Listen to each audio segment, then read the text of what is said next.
So you're omitting the second page of that SOP.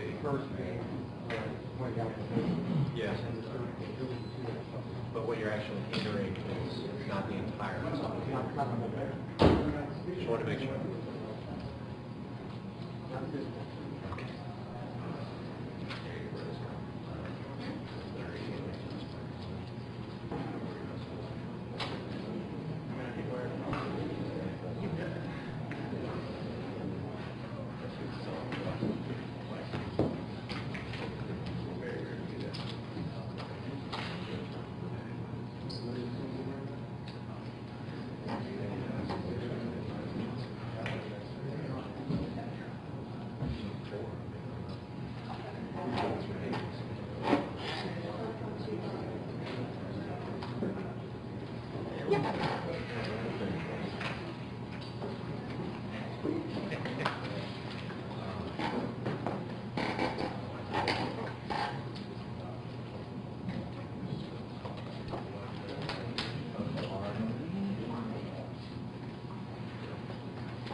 That was the first one we did.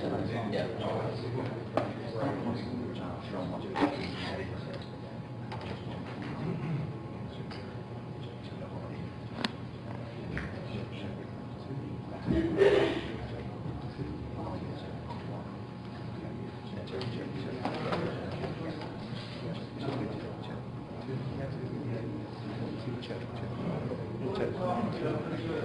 Yeah, check, 1, 2, 1, 2, 1, 2, testing, 1, 2, check, 1, 2, check, 1, 2. Yeah, check, 1, 2, 1, 2, 1, 2, check, 1, 2, 1, 2.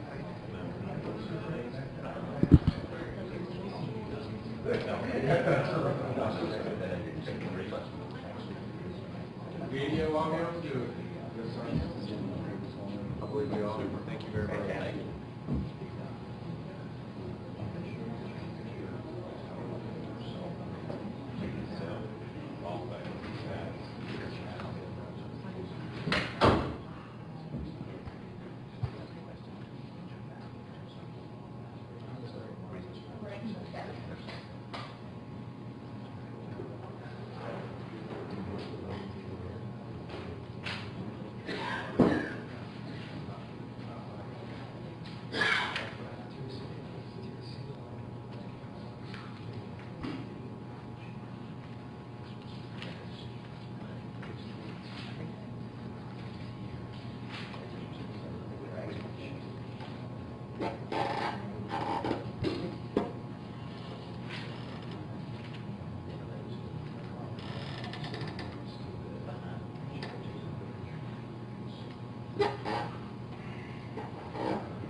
rise. The Honorable Hamilton Dayton, Judge of the First Circuit Court, 20th Judicial District of the State of Tennessee. Hear ye, hear ye. All who have business before this honorable court, draw near, pay attention, and you shall be heard. God save the United States, the State of Tennessee, and this honorable court. You may be seated for the session.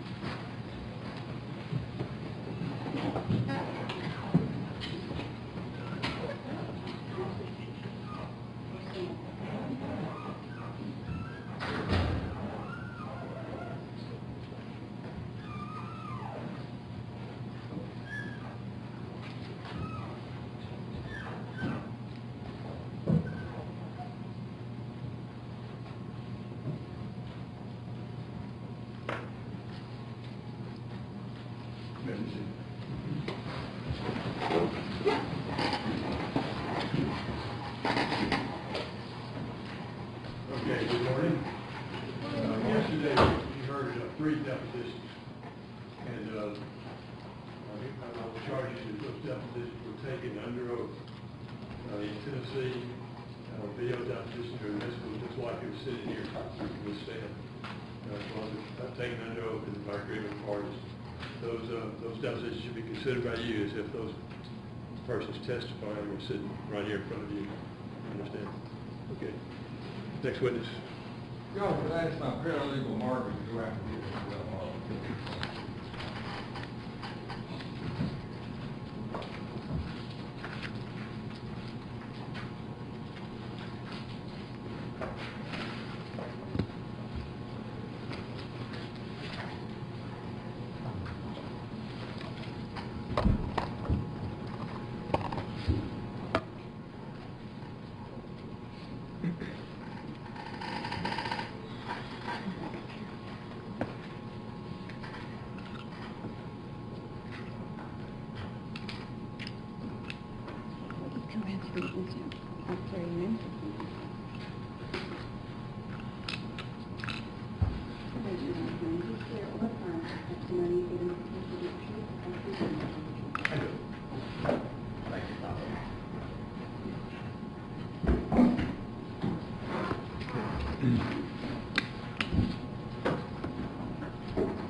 Good morning, sir.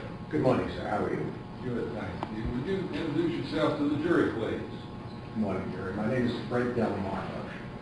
And Fred Delmarva, how do you spell Delmarva?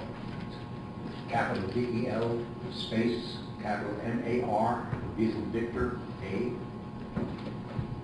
Would you please tell the jury about yourself some so they can learn about your qualifications to talk to them about issues in this case? Sure. I'm a hospitality standard of care expert. Hospitality is the restaurants, bars, casinos, cruise ships, sports complexes, any place where somebody is going to eat, drink, be entertained, or spend the night lodging. I specialize in premises liability, which would be if somebody in a hospitality-related business trips, falls, something falls on their head, something like that. Premises security, where a guest is injured by somebody else. And liquor liability or dram shop, where if somebody goes into a bar, gets drunk, drives away, hurts or kills somebody, the bar is going to be held liable for getting that person drunk. So those are the special areas that I testify in. I started in the hospitality industry when I was 14 years old, which is about 20 years ago. And I started as a dishwasher. Never went to college, not a professor. Spent about 30 years, restaurants, bars, nightclubs, eventually owning probably 10 different places throughout the years, a couple of nightclubs, a lot of bars, a lot of restaurants. In 1985, 1986, you know that business, weekends, you don't know what a weekend is in that business. And my wife decided she wanted to spend weekends and convince me to get out of that running of those businesses. I started to do some consulting, did management training programs in the restaurant and hotel industry. I became a private investigator, and I opened up a contract security guard company. A hotel approached me one day and asked me if I would do mystery shopping for quality assurance inspections, where we would go in and spend a night or two and examine everything that a guest would experience while they're staying at the hotel. And then that led to not only doing the quality assurance on what guests are going to experience, but then they wanted me to also look at the safety and security issues of the hotel. You see sometimes in hotels where they're next to the bed there's a telephone, and there's a telephone cord. So they wanted to make sure that the cord is wrapped around the phone so when you get out of bed you don't trip. They wanted us to look at windows in the event that a window did open up. It could only open with 4 inches. I mean, that would be the standard of care for the industry. Balcony rungs that can't be more than 4 inches. Room service trays, emergency lighting, emergency exits. So we started doing all of that. Around 1987, I think it was, a lawyer called me, and he said that he heard about my experience and he wanted to retain me as an expert. And I asked him what an expert was. I really didn't know what an expert was. And he explained what an expert was, and he brought over some papers to my house to read, and he said, trial's tomorrow. And that was 1,000 cases ago. I've been deposed about 500 times. I've testified at trial about 40 times in 20 different states, which basically brings me here today. Well, thank you, Mr. Del Mar. Welcome to Nashville. Thank you very much. And you investigated this case, haven't you? That's correct. And you spent a lot of time doing that, right? Yes. Could you tell the jury about how many hours you spent so far investigating this case? In the investigations and file review, depositions, and all kinds of discovery, I have about, I would say, close to 100 hours that I've spent on this case.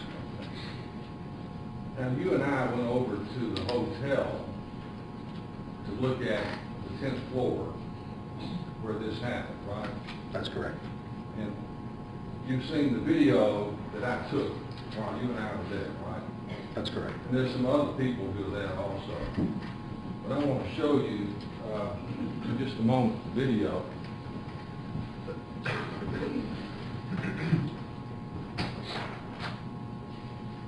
Does this look like the 10th floor?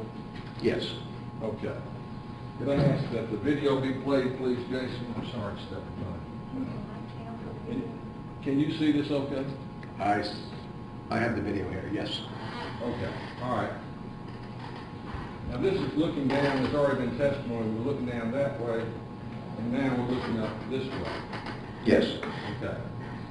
Camera's going to turn now and look back down this hall,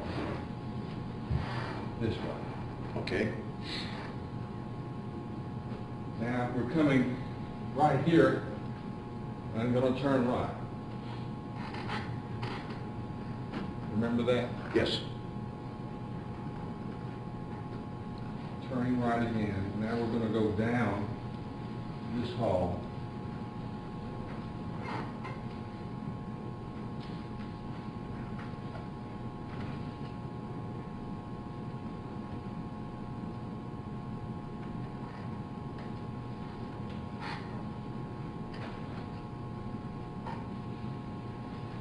Remember this alcove area? Yes.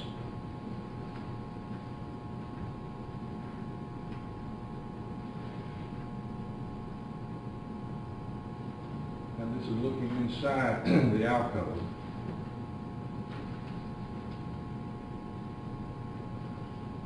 This will be looking out. just a moment, looking back this way. I'm gonna pan that camera around, okay? Pause it right there. That's you? A good-looking guy, yeah. All right, go ahead. This is inside the bathroom of her room 1051. Yes.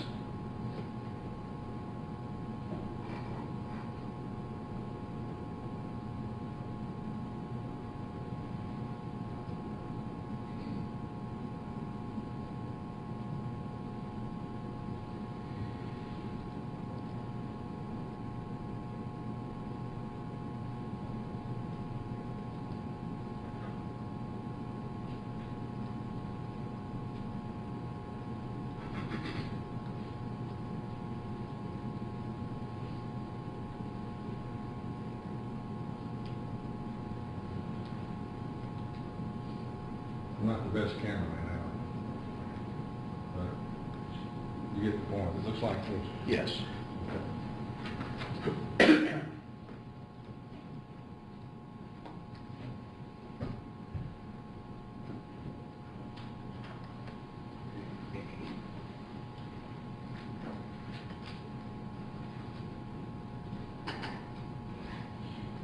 You were provided a ton of documents to review, right? Yes, sir. I mean, a whole lot. That's what, you spend a lot of your time looking over documents that have been provided by both sides, right? That's correct. And you read depositions, and depositions is where lawyers took the testimony down of witnesses that were sworn to tell the truth. They answered questions, put to them. You read a whole lot of those, didn't you? Yes, sir. Are you qualified by your experience to tell the jury what in 2008 the standard of care was for the hotel industry? Yes, I am. Or did you tell them what it was, but just define it? Standard of care basically is that a hotel has to create a safe and secure environment, that they have to take reasonable steps to prevent or deter foreseeable problems. Basically, that's my opinions are whether or not the methodologies and principles employed by the hotel were consistent with those that would have been employed by a reasonable operator given the totality of circumstances. In pure English, it means, did the hotel do what they should have done, and did the hotel do what a responsible person would have done?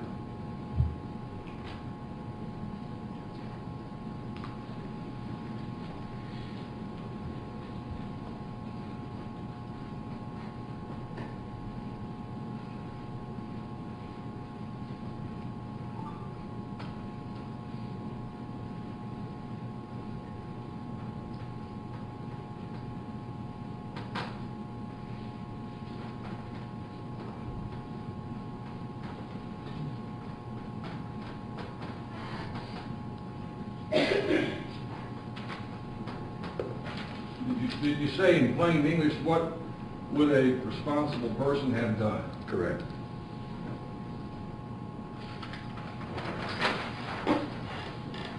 Now, if the standard of care that you're talking about is not lived up to, could a person be exposed to an unsafe risk? Absolutely.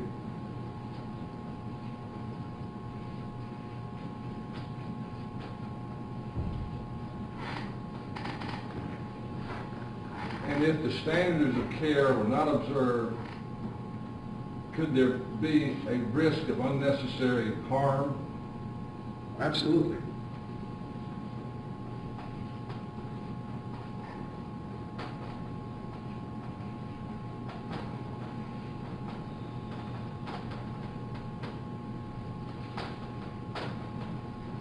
I may not have spelled unnecessary, correct? I can never remember how to spell that.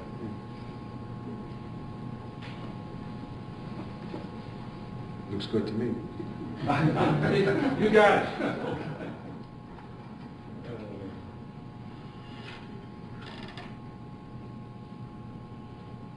And if the standard of care is not observed, can someone be exposed to an unsafe situation? Absolutely.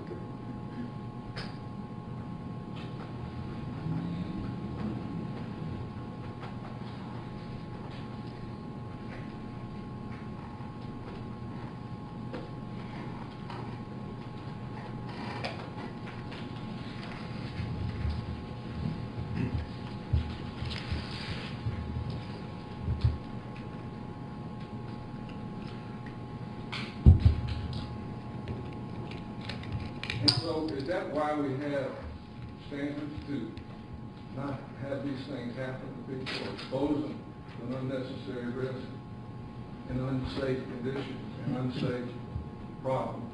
That's exactly the reason for it. Now, you formed opinions in this case about whether or not these defendants lived up to the standard of care or violated, right? Correct. Talk to the jury about security cameras, security guards and cameras, as you understand the facts in this case. Tell them what your understanding is. My understanding, as far as security, Mr. Kennard, or Security guards? it is my opinion, it's not only my opinion, well, my opinion first would be that at that particular time, and that was during the big game and during 100% occupancy, at that time, there should have been security guards during the day. I'm not looking to create a fortress or put a high financial responsibility on a business. I was in business myself, and you don't want to do that. But under these circumstances of, on that particular couple of days that the plaintiff was at the hotel, there was a need to raise the level of security that they had. My opinion would have been that they only had one security guard at night from 11 to 7 in the morning. And that security guard was also, had the responsibility to deliver room service, to take back the room service carts. If somebody wanted a pillow, they would deliver a pillow. More likely than not, they delivered the bill and put it under the doors at night. That's what normally security does. But it's my opinion that during the day, for this particular period of time, they should have had 2 security guards that walked the floors and had nothing to do other than monitor the floors. Those security guards would have cost probably $200. Based on my evaluation and calculations, the hotel would take in approximately $60,000 to $70,000 a day. So the $200 would be no big deal. My suggestion is also to have additional surveillance cameras on the floor, on the guest room floors. Both of those opinions, as far as the amount of security guards and surveillance cameras, were confirmed in the deposition of the security guard company owner who was hired by the hotel to do security and made the same recommendations to the hotel. But the hotel basically deliberately ignored them because they didn't want to spend the money.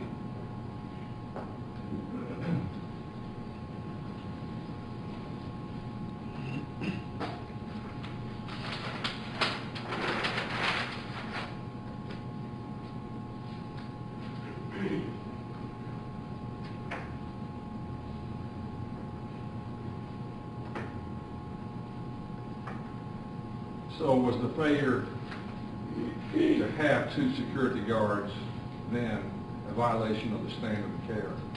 Objection, Your Honor. May we approach?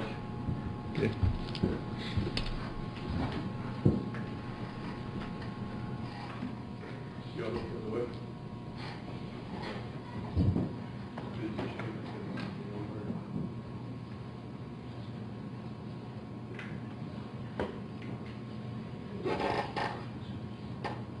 Okay, ladies and gentlemen, jury, I'll ask you to sit here for a minute. We'll do the checks.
Oh, I'm sorry.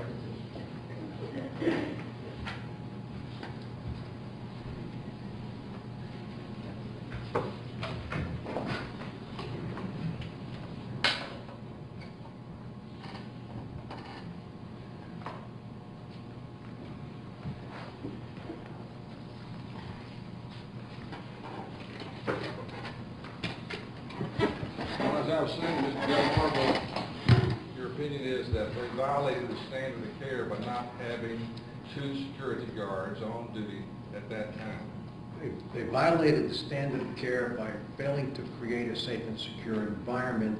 They would have created a safe and secure environment if they had those 2 security guards there. Okay, well, is the failure to have the 2 security guards a violation of the standard of care? Absolutely.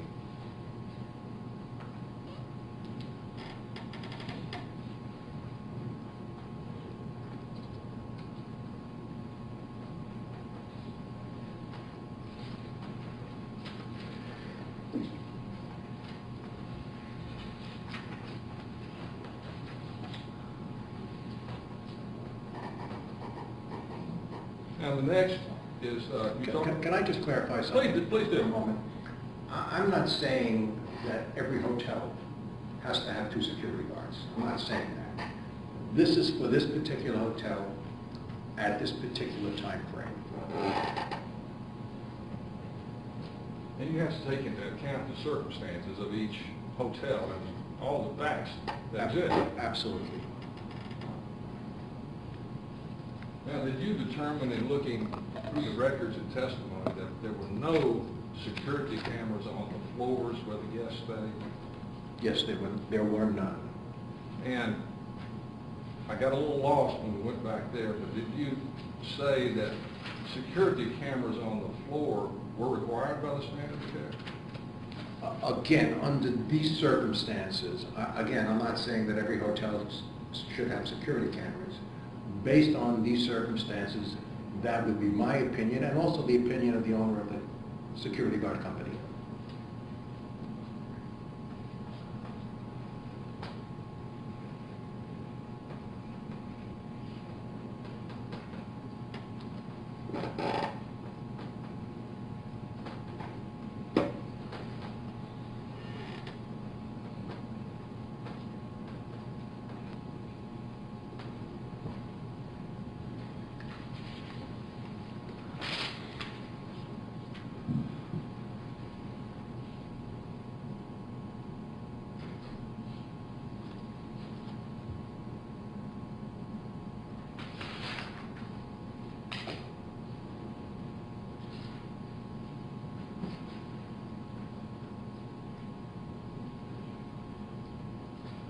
What's your understanding from your investigation, whether this hotel, when I say hotel, I mean both defendants, you understand? Yes, I do. And when you say hotel, do you mean both defendants? Yes, I do. Tell the jury whether or not, in your opinion, the hotel lived up to the standard of care or violated in respect to training of the front desk personnel. It's my opinion that they did breach the standard of care for a hotel operation. I don't know if you heard testimony, but there is testimony that they received manuals, but nobody read them. They just signed the receipt forms and gave them back, so they didn't know what the manuals consisted of.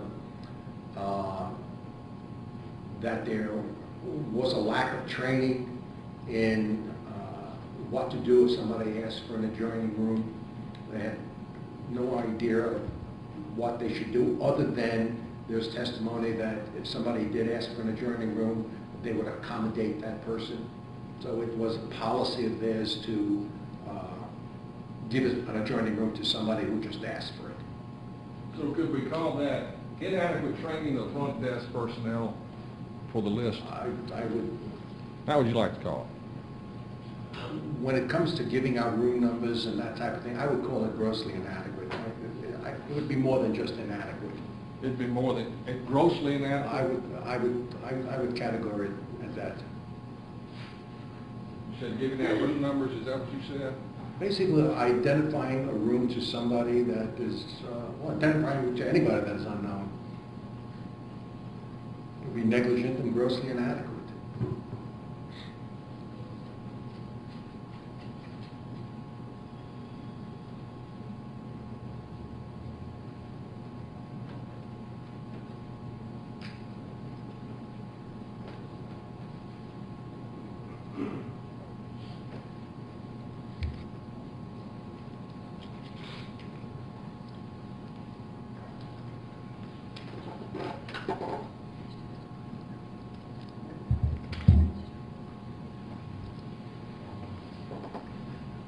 I'd like to mark this piece of paper for identification. That's the next exhibit. Number 10. 10? Yeah, ID on.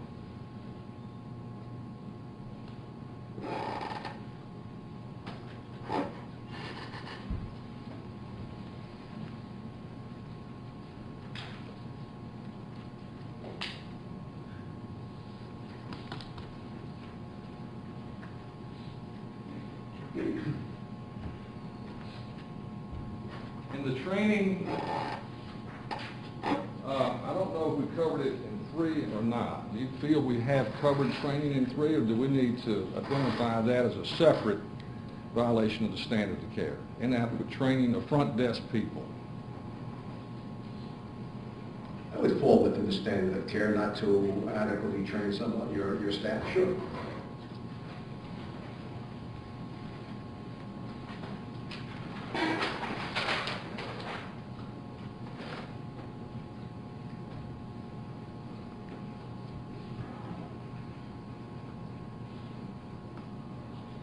Train staff correctly or properly?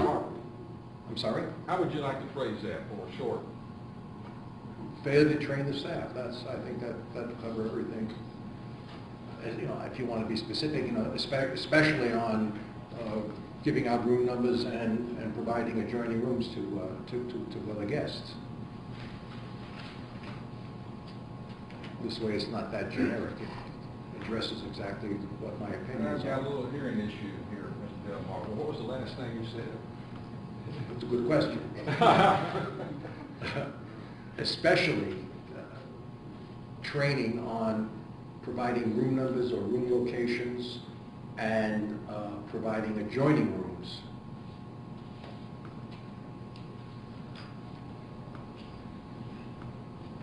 So what you're saying, if I can paraphrase you, is that they violated the standard by not training the staff and providing adjoining rooms.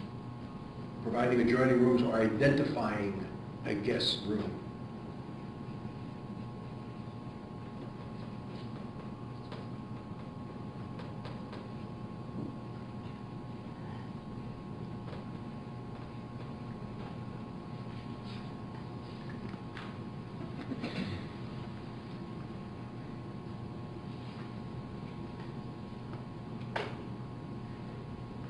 talk about viewports or peepholes, as they call it on their preventative maintenance checklist.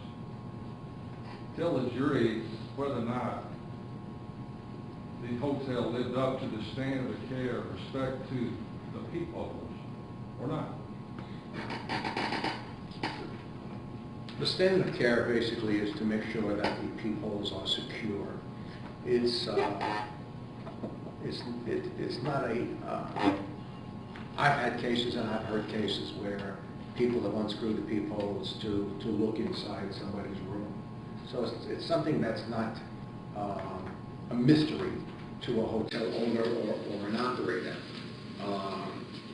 And that's even confirmed in the defendant's checklist that they have to secure the peephole. So they knew of the probability of something happening, and that's why they had this standard. It's their own standard. They had their standard in place to keep the peephole secure so somebody couldn't unscrew it.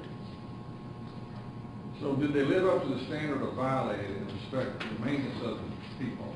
They not only violated the standard of care for the industry, they also deviated from their own standard.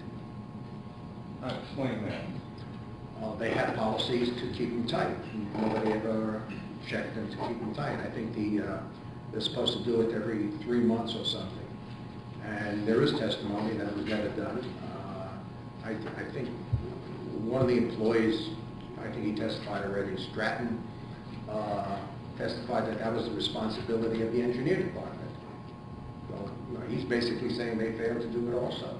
So that'd be another area of negligence that would be part of my opinion. So, not securing peepholes, is that fair? Absolutely. Not securing peepholes when you know there's a foreseeability involved in it. And I think we have testimony from an employee also that it was foreseeable. What do you mean? You talked about foreseeability there, Mr. Del Marble. Again, it's not the first time a peephole has been unscrewed and people look into it. The reason that you have a peephole is so you can see outside and create a safe environment for yourself inside. The hotels know that there's a foreseeable problem with peepholes or people unscrewing them. A lot of that is done by hotel staff. I've seen that a couple of times where the staff, maintenance or whoever, unscrewed the peephole and became a voyeur. So it was foreseeable to the hotels. So they created their own standard to make sure they're tight, which they failed to adhere with. Mr. Del Marble, if you wanted to create the perfect storm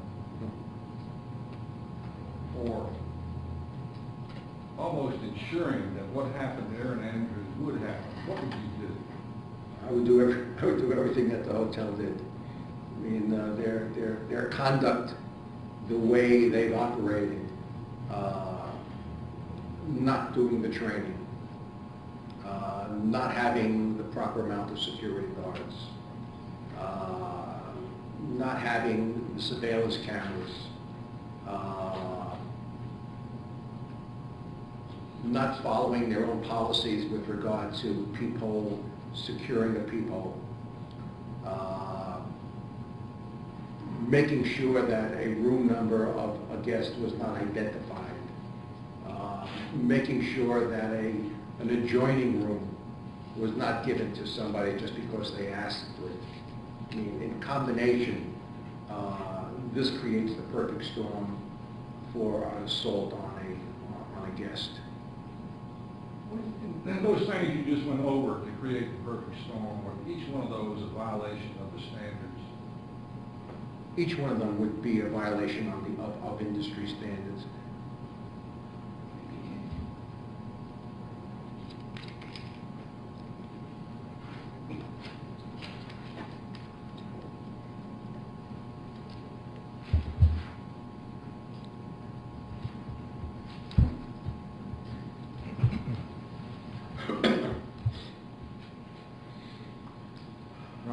mark this for identification.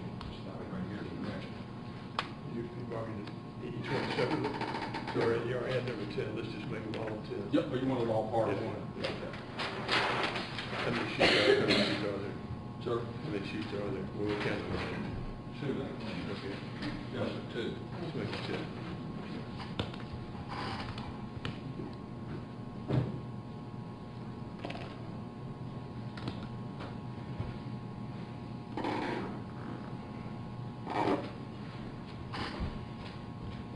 Mr. Delmarva, we called the former operations manager of this hotel, who was there in 2008. It's Mr. Stranch. You read his Strange, yes. testimony. I asked him, I want you to assume that I asked him the following question, essentially. If on a cold night in February in Nashville, it was snowing, there was ice, and flights were canceled, the roads were bad, and the hotel occupancy was way down, but a hypothetical lady named Sally Johnson was in room 1051. And there were a couple of other guests on that floor. And at 8 p.m. in the night, a man comes into the hotel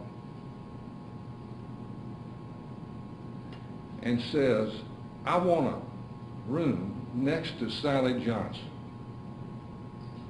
And he said, when I said, what would your hotel do? He said, we'll accommodate that and put him there. Well, tell the jury what you think of that. Objection, Your Honor. There's no time frame offered. There was more testimony than that was given. Overruled. Go ahead. What would I think? I mean, number one, it should never have been done.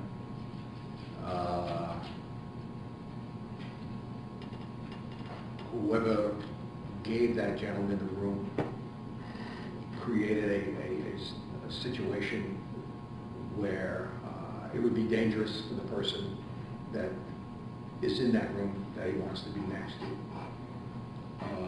It's something that's not done in the industry. It's something that was never done in the industry by reasonable, prudent operators. And it would be negligence on the part of the hotel to do so.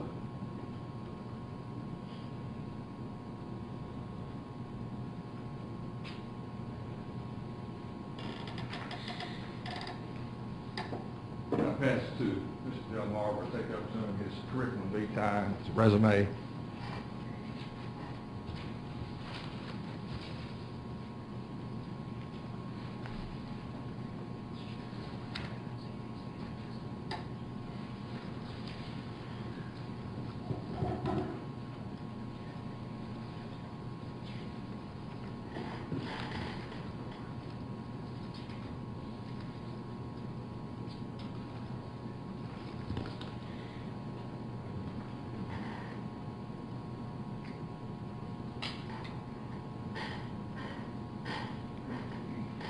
Sir, would you tell us what that document is, please?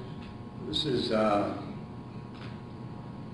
my curriculum vitae, or basically a biography of my background. And, Your Honor, if we have that marked as an exhibit, please. Your Honor, I object to that as well. It's a hearsay document unless the court is ruling that CVs of experts coming in afterwards are likewise admissible. I'm sorry. They're coming in likewise. All right, thank you, Your Honor. Tip number 11.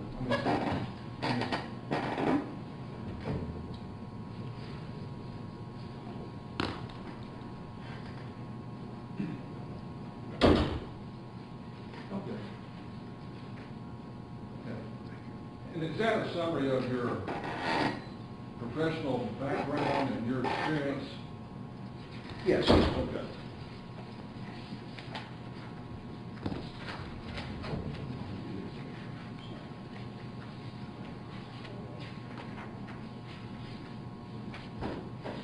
Pull up screen number 2, please.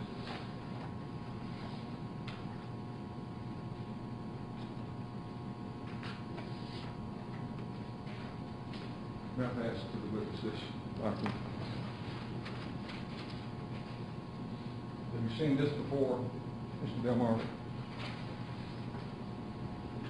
I believe so. I honestly, I mean, I've read thousands of pages. I don't know, I couldn't tell you for sure, though, I'll be honest with you. Okay, well, let's look at page 2 of this, please. And good news- Was this an exhibit to Greenwood's deposition? Yes, it was. Then I reviewed all the exhibits to the deposition, so I Okay. probably saw it. I've seen this one, yes. Okay. Highlight Erin Andrews' name, please.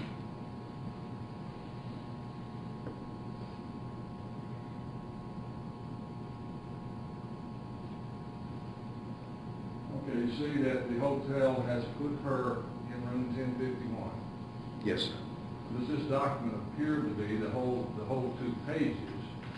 Document where ESPN set the names of the people who would be staying, and then the hotel put the room numbers next to where they would be.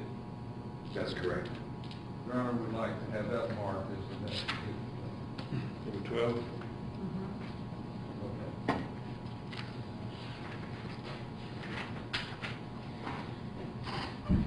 And I'd like to pass copies to the jury, please, Your Honor.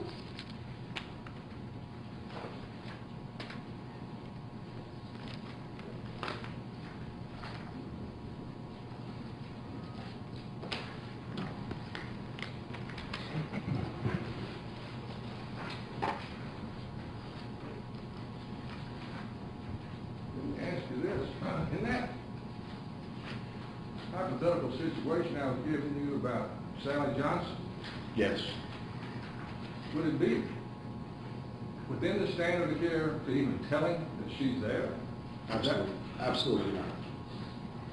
What should they do if he made a request like that? What would the standard require?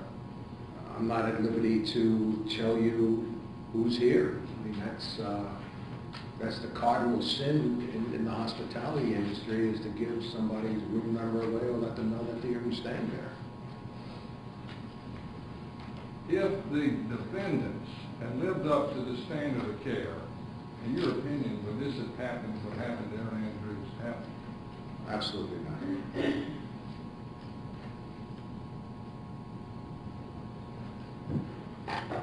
Now, do you do your expert work for defendants in the hotel industry?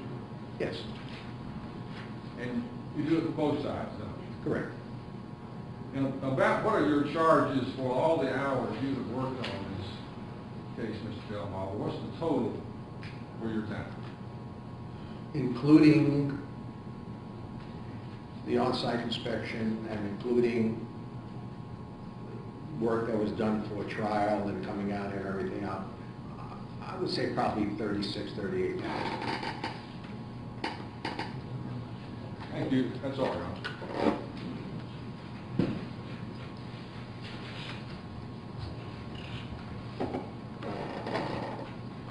Can you give me just a couple minutes, Your Honor? You want to recess?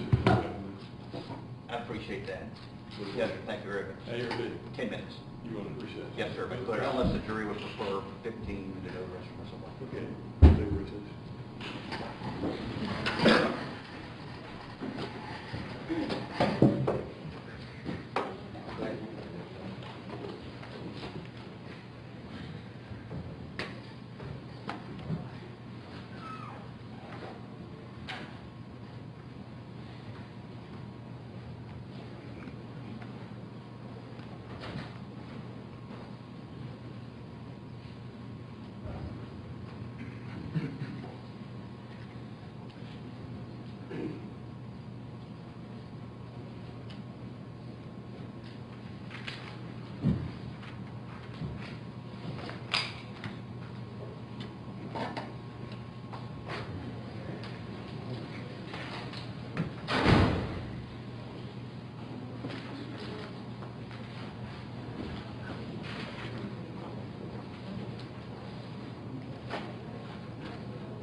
and turn down everything when they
Okay, I guess it'll come to me. It'll come back.